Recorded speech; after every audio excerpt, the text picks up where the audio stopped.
Hi, I'm Daniel Lucas. Hi, I'm Jackie Pellegrin. This is Coaching 101, a space for growth, accountability, and transformation where insight meets action and people learn to move forward with purpose. Miss Jackie, another week, another great episode for sure. The first season seeing the tone for. Tone for what? Wow. Yes. Wow. First season. I love it.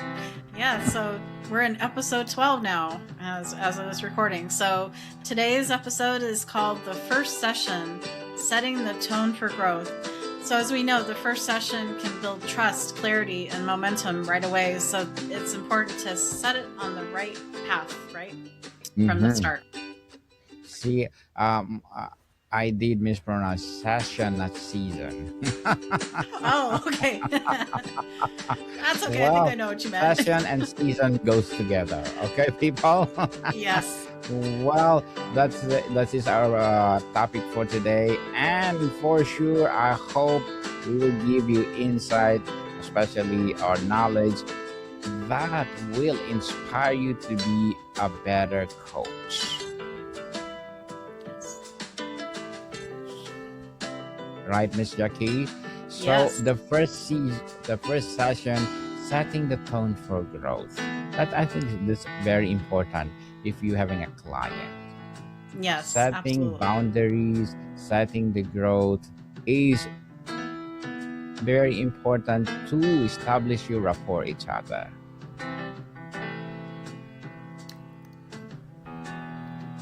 Absolutely. Yeah, that first session really helps when it comes to that. And people, I think the first session is important moment on any coaching because mentoring on a personal growth journey itself is the tone for everything that follows. It is the during this initial conversation that trust begins to form, expectations are clarified, and the foundation for growth is established. As a strong first session creates a safe, supportive environment where individuals feel comfortable sharing their goals, challenges, and aspirations. What do you think, Miss Jackie? Absolutely. Right. I think it's so important. It sets that tone of that coach client relationship right early on. And so I think that's important. And I think it's also too clients, they come in with mixed emotions, right? When they're coming into a coaching session, they don't know what to expect sometimes. Maybe they do, maybe they don't. Just depends on if they've done it before or not. Have they done counseling before? Maybe not. And do they know the difference? So sometimes they're coming in with that sense of hope, but they could be coming in nervous as well, maybe even guarded and not sure what to expect. So I think as coaches, it's important to set that tone. Certainly, yeah. So, Miss Jackie, what goals or changes are you hoping to achieve through this growth journey, and why are they important to you right now as a coach? Right. So I think it's important in that first session to create that sense of safety, but also that direction of where things are going to go in that first from that first session onward.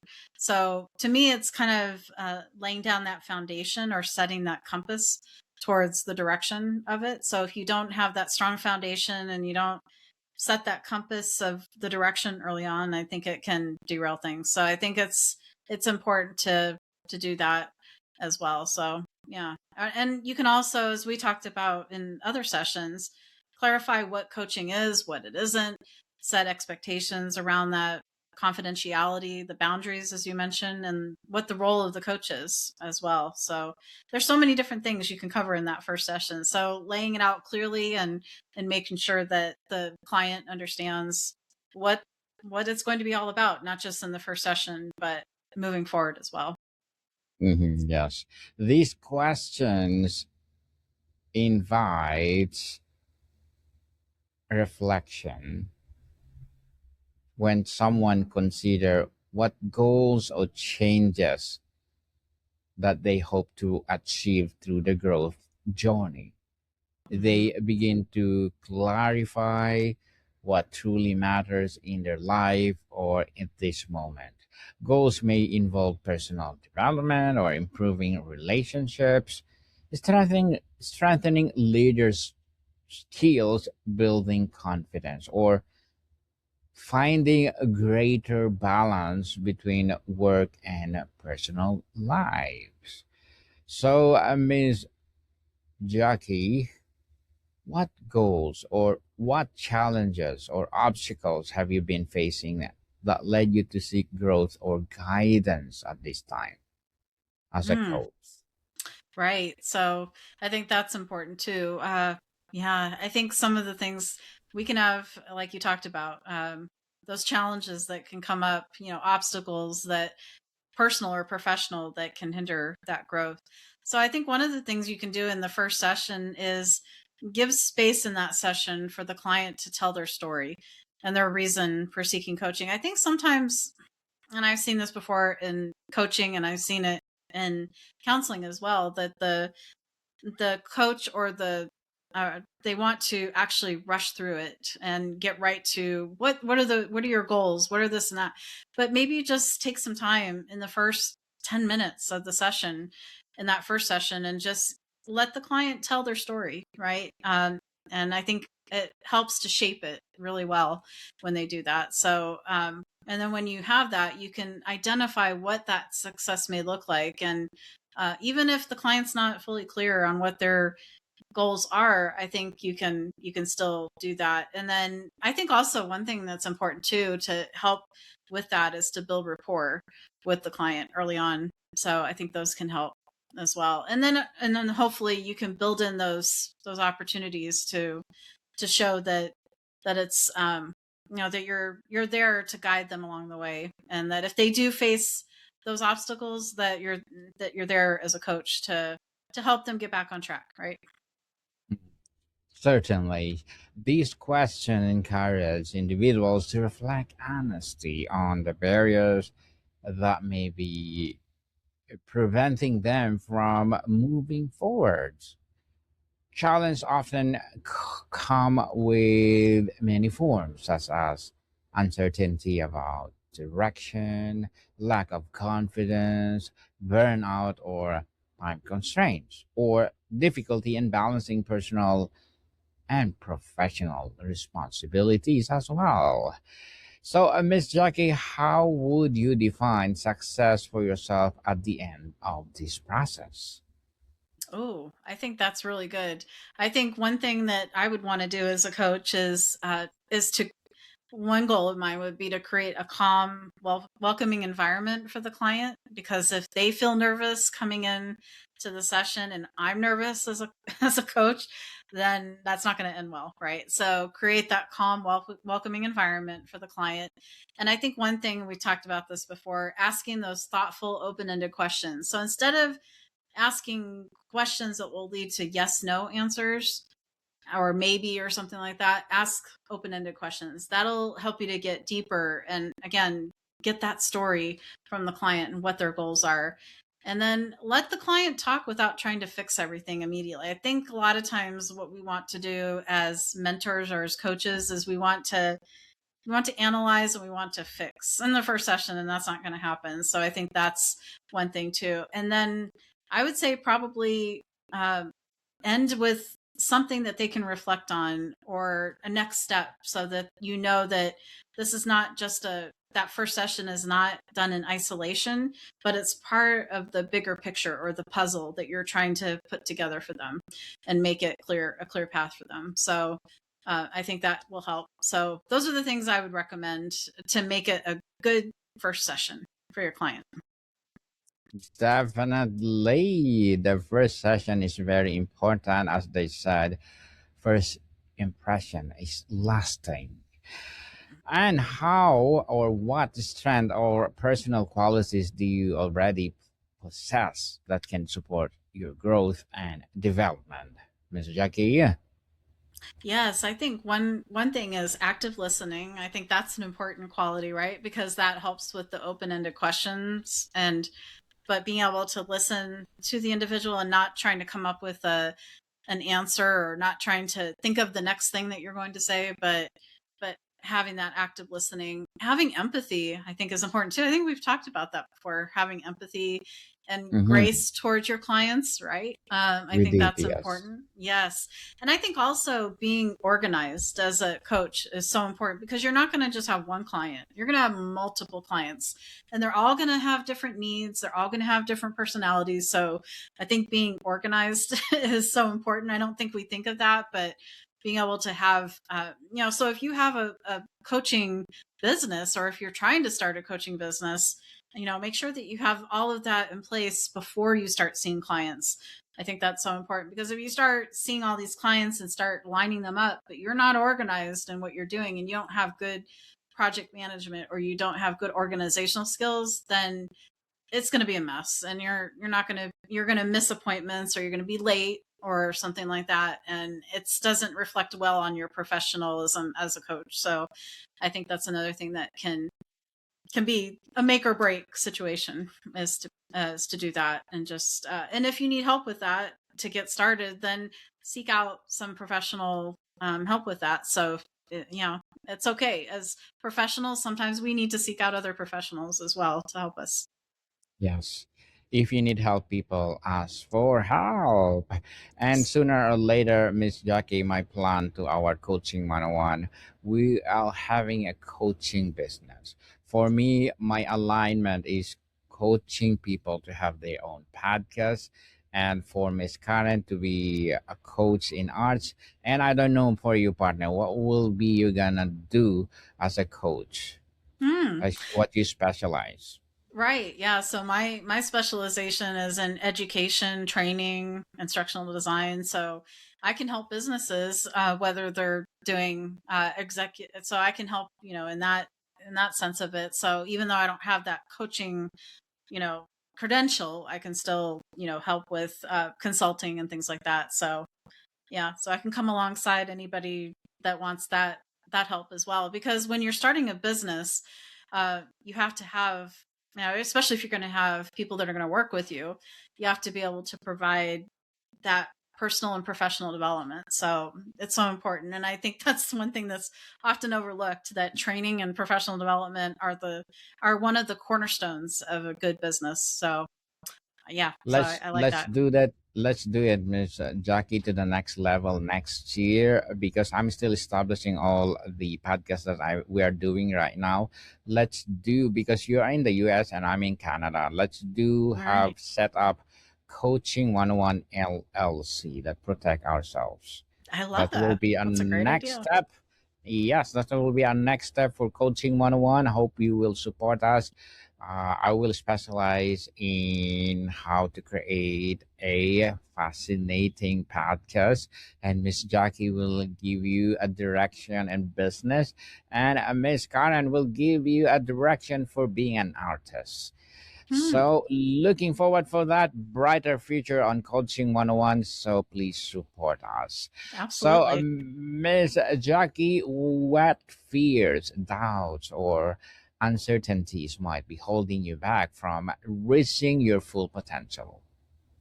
Oh, right. I think the number one thing I think most people get held back with something is fear of failure. And I know I've Yeah, experienced it myself. It's like, what if I don't do good at this? fear of Or, failures. yeah, you start to doubt yourself, and you start to doubt your abilities. So I think, yeah, just look at all you've accomplished as an individual. And if you're going into a new adventure, yes, it can be scary. And if you do fail, I think it's okay. I think the main thing is to pick yourself back up and dust yourself off, and just continue to try again, and know that, okay, that method didn't work, or that approach didn't work, but let's try another approach. And I think so many times people give up before the success comes, right? And success Yes. doesn't come right away. The true measure of success is not how quickly you you are success, not how quickly it comes, but are you able to endure? through that and the ups and downs. And I think that's a true measure of success, not how much money you make or how well known you are, but how you're able to endure through the storms and through the ups and downs, because sometimes you learn the most through those trials and tribulations than through the success itself. So yeah, I would say just don't give up too soon. It's so Yes, easy to do that. Yes. definitely. Well said, partner. Well said. People don't afraid to commit failure mistakes because they are good lesson for you to be a better, best, and excellent in the future. Make Right. sure that you will learn from it. As a podcast host, I failed many times, but they said try and try and try until you succeed. I commit mistakes that I learn from those mistakes. Comparing from my episode one, episode two, or season one, season two, there's a lot of mistakes over there, Right. but comparing now on season six that I'm doing these everyday episodes, interviewing a lot of people. Well, it builds your confidence and make you better because of those failure in life, those mistakes in life. So don't be afraid, people.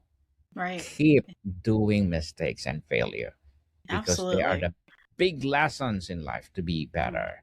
So, Miss Jackie, how open are you to a new perspective, feedback, and stepping outside to your comfort zone? Oh, yes. I think that's so important. I can actually talk about my podcast too, the those Mm-mm. experiences. So, yes, I'm always open to feedback. You and I even do that, and I'm sure you do that on all your Yes, podcasts. You welcome that feedback because I think it helps you, as I say, iron sharpens iron, right? In scripture. So I think that's where we can become stronger with each other and having that opportunity. So, for example, with my podcast, I was going to give up a couple of years ago. I think it was around like December 2024, something like that. I didn't feel like I had the motivation anymore to do it. I was like, I'm not getting interviews like I wanted to. And I just felt like I was constantly doing this hamster wheel of like, I don't have the content I'm looking for. And I just felt like it was a lot of work. And I wasn't getting what I wanted out of it. And I just felt like my goalposts wasn't I wasn't I was moving farther and farther away from that goal. So, but then May of 2025, I came across Podmatch, got an email from Alex, and I was like, what's all this about? What's Podmatch, right? So then I decided on a whim to join because it was $6 a month. I was like, okay, let me give it a try. And it just turned around my podcast. Within a few months, I started having people on my podcast, and I was like, oh my goodness, this is great. So I was ready to actually hang it up and quit. And now I'm at episode 101. 102 is going to release tomorrow. So if I had given up, I yeah, wouldn't have met you. I wouldn't have met Russell, who yes, does dyslexia classes. I wouldn't have met all the wonderful people that I've met on my podcast all around the world. I've had people that have reached out to me on LinkedIn and like, I love your podcast. I listen to it every week. And I've had some of them on my podcast. So it goes to show that, yeah, you just have to be willing to put in that work and effort and, yeah, not give up on it. sacrifice. Yeah, sacrifice Hmm. something because Right. podcast says it's something else. If you're dedicated to do it, you need consistency. You have this passion of doing every day, which is the key of ingredients to grow and build something to your legacy. And speaking of feedbacks, thank you for all the feedbacks that I received for all my book 101 review, abstract essay, and entrepreneurship 101. They are so fabulous. But three or four of them are not so great, but those great that's not so great make them inspirations. One of the comment of my book 101 review, which is one of them, I said, I just come from interview of an AI narratives. And Mm. then I did not react so violently. I asked the guy who said, "So tell me how to improve more. How do I react with the episode itself, so that for my second episode, for my upcoming episode, I will be better than the narrative AI. And sad to say, the guy did not respond, but I accept that feedback for me as a good one. It motivates me to be a better for my next interview, which is that's good. Having those negative and bad feedback is good for you because it Hmm. balance. Not always good, which is you are having a confidence. Oh, I'm so good. Oh, I'm doing, and yet other people perceive you that you're just like AI narratives doing this structured format.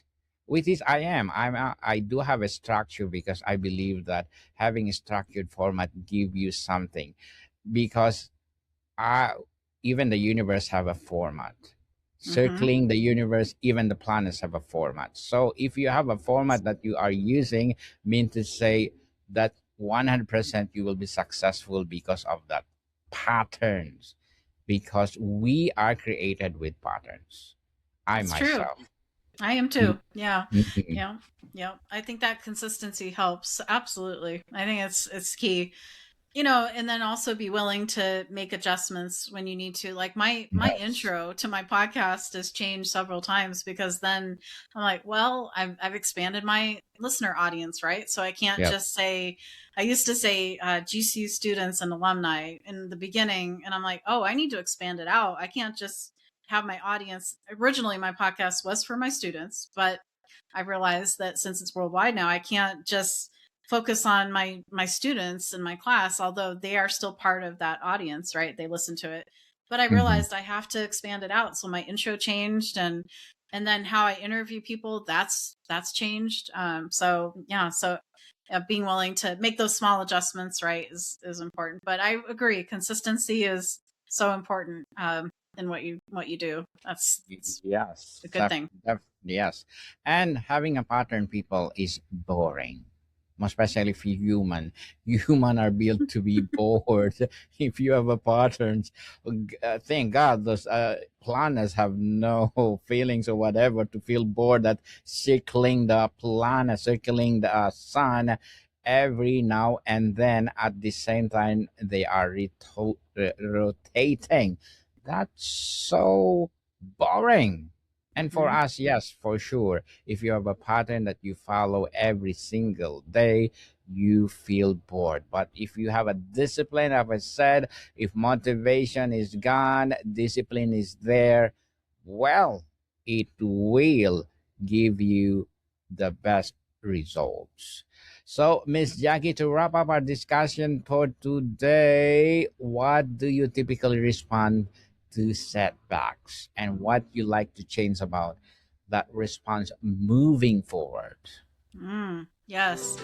I think setbacks are a way to actually set you up for greater things. So don't look at setbacks as setting you back, but think of it as maybe a setup for greater things. So I think changing our approach and changing our mindset to what setbacks are, I think can help us and just look at it as a way to learn from it and move forward in that process. So look at it as a setup for something better. Yes, definitely. People reflecting on how to respond to setback is an important part of personal and professional growth. Challenges and disappointments are inevitable, but they have also provide valuable opportunities for learning, resilience, and improvement. As we said, don't afraid to commit mistakes or failure because you will learn from them. They are a good teacher in our lives. So, Miss Jackie, would you like to plug in something? Sure. If anyone would like to follow my podcast, we're talking about podcasts today. It's called Designing with Love, and it's about education and instructional design. And I bring in technology like AI and different elements into it. So if you're interested, just follow it and listen wherever you listen to your podcasts. Yes, people, let's support Miss Jackie Pellegrin because if you support her for sure, we'll have more episodes to rise. And of course, our 101s, we have like 6 podcasts plus 1 coming this week. Miss Jackie will be my new co-host on Motivation 101. Let's do motivate you to be a better person, to be a good coach, to be a better coach or whatever. Let's motivate you. Well, Yes. even we're saying, what happened if motivation is gone? Mm, What we gonna do, Miss Jackie, if motivation is gone? right. I don't think it's, yeah. Who knows? I don't think it's going to be very pleasant to be living day to day if we're not motivated. If that's gone, yeah. Yes. Miss Jackie, to tell you frankly, when I do all the podcasts that I'm doing, my motivation is to earn millions of money. Billions of money. Yes, I think that's a good thing. Yeah, with But if with my all my adventures, yeah, Yes. that's what I'm aiming towards too. So little by mindset, little. a money magnet mindset. Yes. That's very important, people. The mindset itself. If we don't have the mindset, it will give you a poor outcome because those are things or ingredients that make you better in life and motivate you to be better. So tune in for next week. Miss Jackie will be my co-host for Motivation 101 every Saturday, where you can listen wherever you listen your podcast. It's a part of GemX community. So tune in, and Coaching 101, of course, it's already available wherever you listen to podcast, Bible versus 101. And Miss Jackie is not belong yet for love letter, so Right. who knows? You never know. Who We may be knows? up to 8 at some We're, point. we're creating something, adding and adding and adding. And we're live every Friday for our AI 101, Tech 101, and of course, our mysteries. Yes, Mystery Stories Mystery 101. Stories 101. You know what, Yes. Miss Jackie? Every time Mystery Stories 101, we're doing live. Every now and then, I observe somebody's watching us on YouTube. Oh, Imagine, wow. yeah. So I think this Mysteries 101 is good for the podcast. Yeah. Not even 0. Every Wow. time we're doing live, somebody's watching us. So Well, that's good. mysteries is something good. If you observe Yes. like all the podcasts that they are creating, mysteries, crime are the leading podcasts that are having a big downloads, right? Right. I think Crime Junkie is the biggest one right now. So I can you see never that. know. We may get up to, yeah, that's possible, right? As Yeah. the word gets around, right? So We- we're continuing we- to make improvements, and I think Yes. we'll make it the best it can be. Yes, we are doing. We're trying our best to make our Mysteries 101 be better, and it's a trial and error. So, people, please do tune in. If you don't like our live episodes on all social media or podcasts, we are live on Live 365 under the Universal Podcast Network in the US and as well in the UK. Radio Talks under the Universal Podcast as well. So, Ms. Jackie, thank you so much for your time. Thank you for joining us, and keep learning. More to come, people. See you soon. And tune in. Current Events 101 comes next.